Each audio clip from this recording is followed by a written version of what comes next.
Do you feel like you're doing all of the right things to improve your gut health, but not getting the results that you want? You could be dealing with Sibo, small intestinal bacterial overgrowth. Let's talk about what it is, how to get proper testing, and how to remedy it. Welcome to Gut Check Part 3, where we are talking all about Sibo. You may or may not have heard about this term because, let's face it, our traditional doctors here in Western medicine, both primary care and GI specialists, really aren't talking a lot about it. But a lot of people are finding out about it through functional medicine, getting a proper diagnosis, and getting past these symptoms that they have been struggling with for a long time and have gotten no answers. I can definitely identify with this. I struggled with Sibo for the better part of a year. It has a super high reoccurrence rate, and I just struggled to get to eradicate it. So this is something that I'd love to share education about because I think it's important for us to know. Many of us are experiencing symptoms of it or have a diagnosis of irritable bowel syndrome when it's really Sibo. So let's talk about what it is. Small intestinal bacterial overgrowth, first and foremost, is most suspected if you have severe bloating. I'm not talking about you had a bagel, you had some pasta, and the waistline of your pants is a little snug. I'm talking about you wake up and your stomach is relatively flat for what your normal is, but by the end of the day, or sometimes even just by your first meal or first bite of food, you look like you are 6 months pregnant. That is not normal, my friends. That's not normal at all. This is a good indication that small intestinal bacterial overgrowth could be at play. I know for me, at my worst, I had such severe bloating and pain. Some days I couldn't even get out of bed, and then the fatigue on top of it, forget it. It was just too much. But I was so grateful that I finally got answers because I had been to my traditional doctor, got all of the regular testing done, the endoscopies, everything that they had ordered, I got done. And as a result, we found some few minor things, but nothing that explained the severity of the symptoms that I was experiencing. So what are we often told when we come in with symptoms and all of the lab tests and imaging come back to be fine? We are told that it is in our head, it's just stress, or we will just wait and see. None of those are going to work when it comes to Sibo. So thankfully, I went and I got a second opinion. At that second opinion, I was tested for Sibo, and those results came back and I was off the charts for Sibo. So I took those results back to my original GI specialist, and she says, well, I have to tell you, you are a prime example of why we need to be testing more for this. We are not traditionally recognizing this as a diagnosable condition, but you're a perfect example. All of the other tests showed that everything was fine. You still had these severe symptoms, and here you have a valid test here that shows that you are off the charts for small intestinal bacterial overgrowth. So they're starting to recognize it more and more. They're starting to test for it, and because so many people are now getting proper diagnosis of it, more people are starting to have better knowledge on how to remedy it and how to kick it for good. That's the most important thing, because as I said, it has a super high reoccurrence rate. Definitely from just having Sibo, it puts you at risk for a reoccurrence of it. Having Sibo with an autoimmune disease and having Sibo with any previous abdominal surgery. I could check off all 3 categories. Lucky me. Maybe that's why I struggle with it for the better part of a year. But let's talk about what Sibo is. So in our previous episodes of this series of Gut Check, we talked about our gut microbiome. And our gut microbiome is those trillions of microbes that live on and in us, but there are some specifically in our gut. And we have that balance of the good and the bad bacteria. In the last episode, we talked about gut dysbiosis, which is the bad bacteria starting to dominate the good bacteria. Here, yes, the bad bacteria are kind of dominating, but it's more distinguished by where those bacteria are located in your body. With Sibo, the bacteria that should be in your large intestines migrates up to your small intestines. And what happens then is, because it's in the small intestines, it then has access to the food that you are eating, which feed those bacteria. So it's helping to keep it alive. It's helping to, it's managing its survival. So it's helping the bad bacteria to continue to grow. The food in particular that is feeding those bad bacteria are the carbohydrates. And obviously, yes, the breads, the pastas, things like that, the bagels, the waffles, pancakes, all those like good things that we like to say, right? But it's also can be some fruit, especially the high sugar fruit. And in some cases, it can be the vegetables. That was the case for me. I had a really good, clean diet, but I was experiencing a lot of discomfort from the cruciferous vegetables. So in some cases, even the healthiest foods can be feeding this bad bacteria if it's in your small intestines versus where it's supposed to be in your large intestines. So that is basically the concept of Sibo. It's these bad bacteria have migrated up into your small intestines, where they are then fed by carbohydrates. And as a result, by feeding on those carbohydrates, they then produce a gas. It can be either hydrogen or methane, or if you're lucky, you'll get a combination of the two. Insert sarcasm there if you haven't picked up on that. If you are methane dominant, then you are more likely to experience constipation with that bloating and pain. If you are hydrogen dominant, then you are more likely to experience diarrhea with the bloating and pain and fatigue and all the other things that go along with it. So now that we have a better understanding of what Sibo is, like what's happening in the body, let's talk about how to get tested. The gold standard of testing for Sibo is a breath test.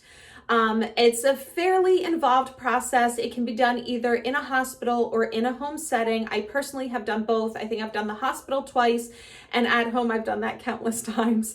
But basically what you're doing is you are on a restricted diet 24 hours prior to your test. Then 12 hours prior to your test is a complete fast. And then at the start of your test, you are breathing into kind of like a balloon or like a little apparatus that has a tube on the end of it.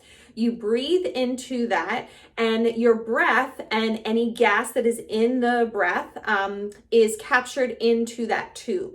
You then put a little label on it, you time stamp it, and then you drink a solution. That solution is going to have some carbohydrates in it that is feeding those bacteria. So the reason why you want to do this is because after that baseline testing, you take that drink, and then every 15 minutes over the course of about 3 hours, you're repeating this breath test and time stamping it. Then you take all of those tubes, you send them off to a lab, and they measure any gas that is in your breath throughout the course of that time.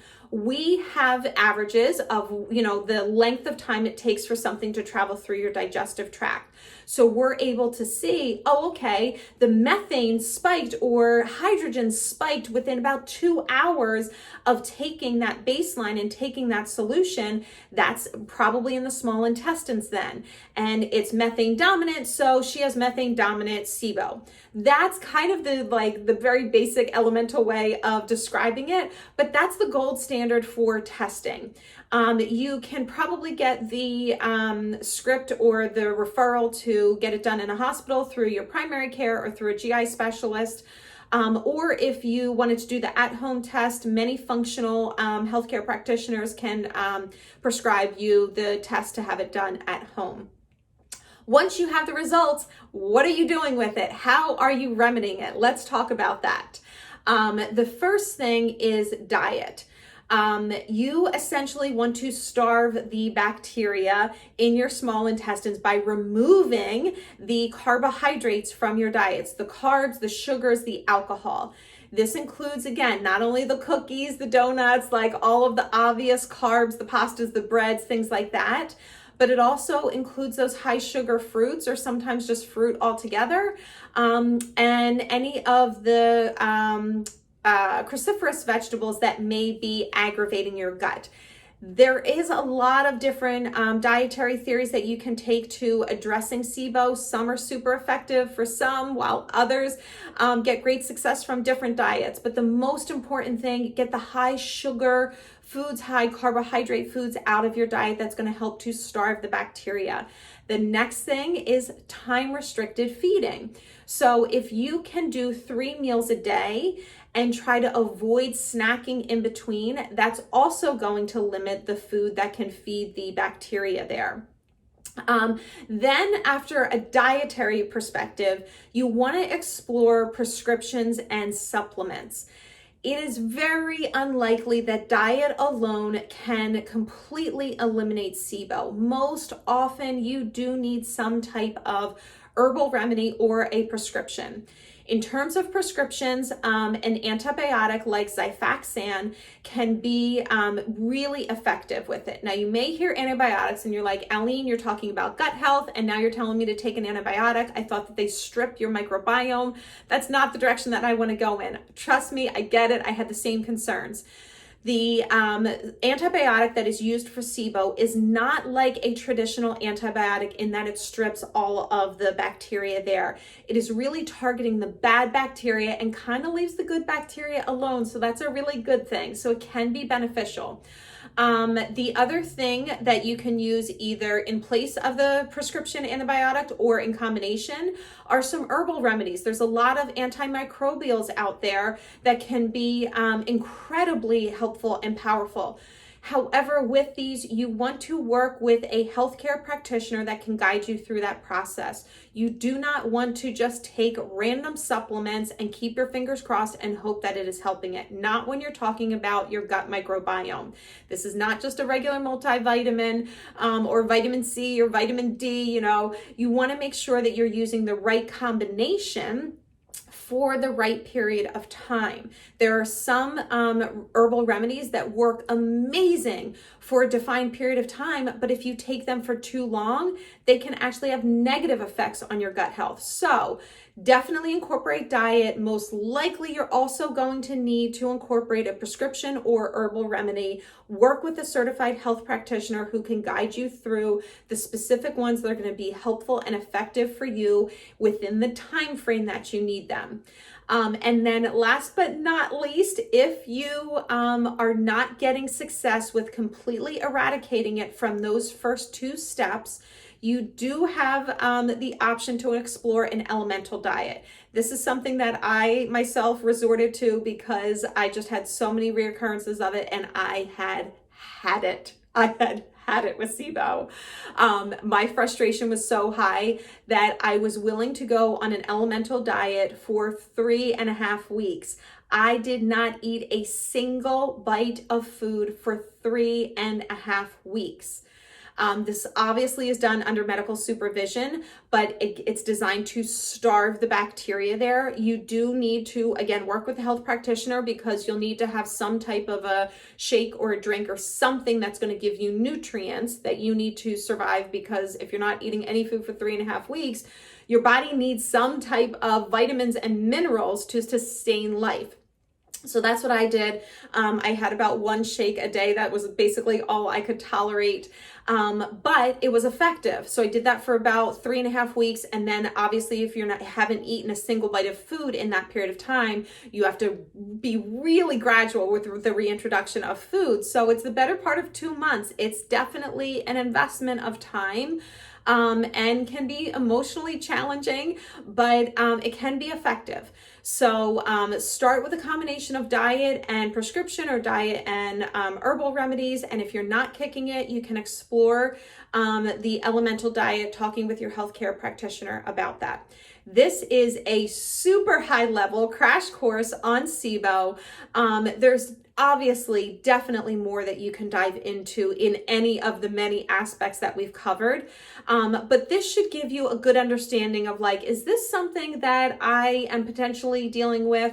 And if so, if this is something that you feel like you're dealing with, connect with a healthcare practitioner who can help guide you so that you can overcome it and get back to feeling the way that you want to. And if nothing else, you can start today by reducing some of the high sugar foods in your diet and reducing stress. That can only help you improve your diet today or your overall health today, quite honestly, regardless of whether you have Sibo or not. I hope this is helpful. If you have any questions or if you have experience with Sibo, please post below. Would love to hear your experience and how you've overcome it yourself.